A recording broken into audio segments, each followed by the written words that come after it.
Commander Swift has kept us apprised of your recent activities. You've made great strides towards quelling the violence.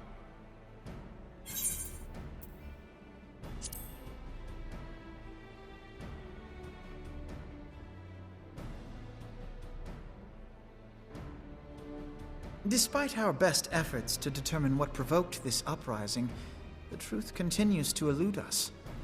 Have you uncovered aught which might shed some light on the mystery?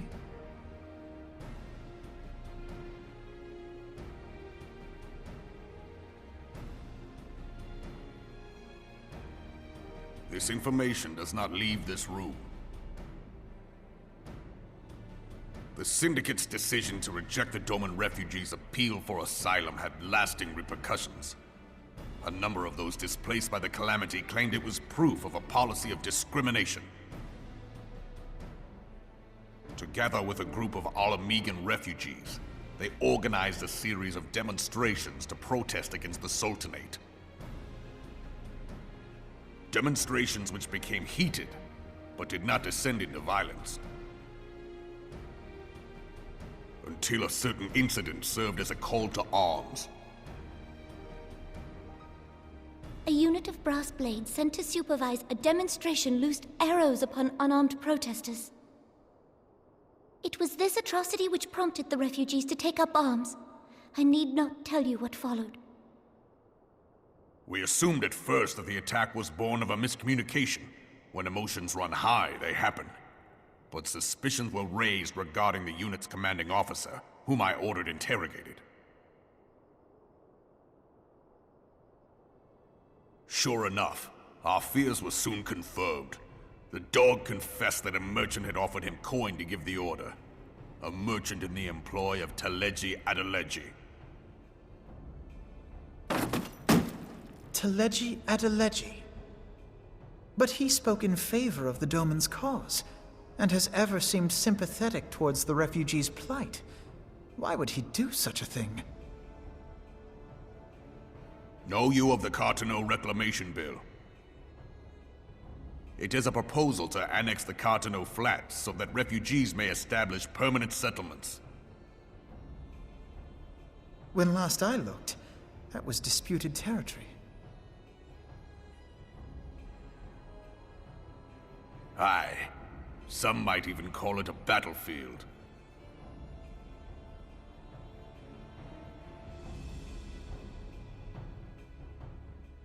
The destruction wrought by Bahamut was greatest at the Cartano Flats. That much is common knowledge. What is less well known is that his rampage laid bare ancient Allagan ruins, of which no record existed.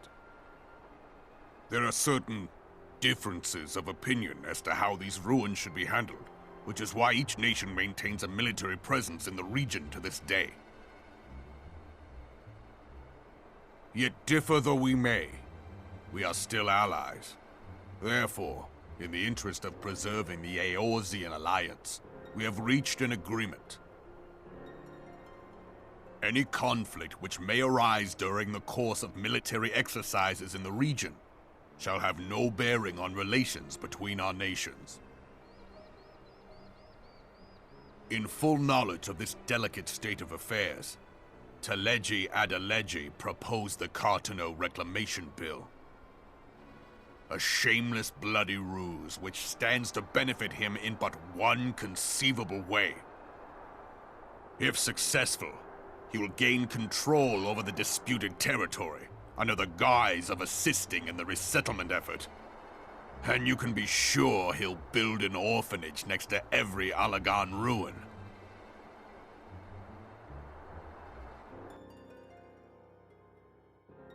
The man would threaten the unity of the Eorzean alliance and risk countless lives for personal gain.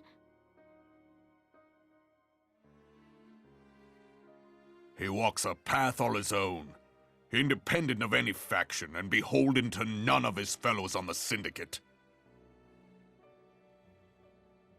By inciting the less fortunate to violence, he hopes to convince others that the Cartano Reclamation Bill is the only viable solution. His sympathy for the plight of the Domans was not but posturing to gain credibility with the refugees. Of that there can be no doubt.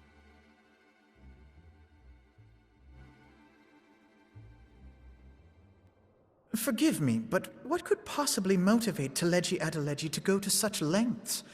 What is so special about these ruins that he would risk his position on the Syndicate, and, most likely, charges of treason against the Sultanate?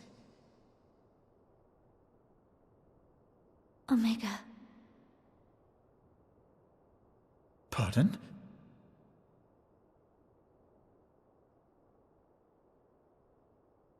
An Allagan monstrosity, not unlike the Ultima weapon. Mayhap larger, we know not. It has yet to be fully excavated. Allagan inscriptions indicate that it was created to fell Bahamut himself.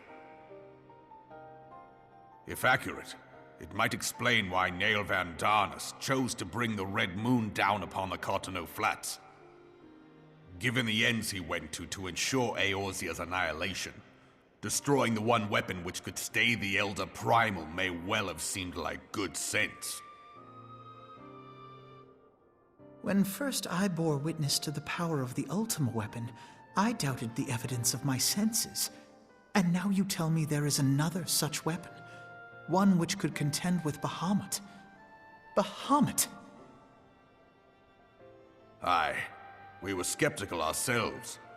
Truth be told, until the Ultima weapon's existence came to light, we thought the inscription had been mistranslated. At present, Omega is more akin to a fossil than a tool of war, having long since ceased to function. As such, its true potential cannot accurately be gauged. However, if someone were to restore it, as the Garleans did the Ultima weapon, I have little doubt that he would wield untold power. Power enough to subjugate Uldar like as not, and the rest of Eorzea besides, which is doubtless why Teleji Adeleji yearns to have it. That he should aspire to world domination.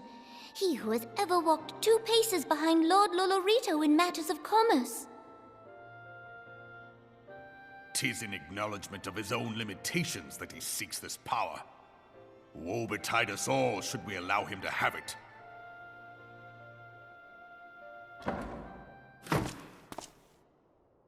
Pray waste no time chasing rats. Only a fool would believe that secrets can be kept in Uldar. It would seem the implications of the Sultanate's refugee problem are rather more far-reaching than we assumed.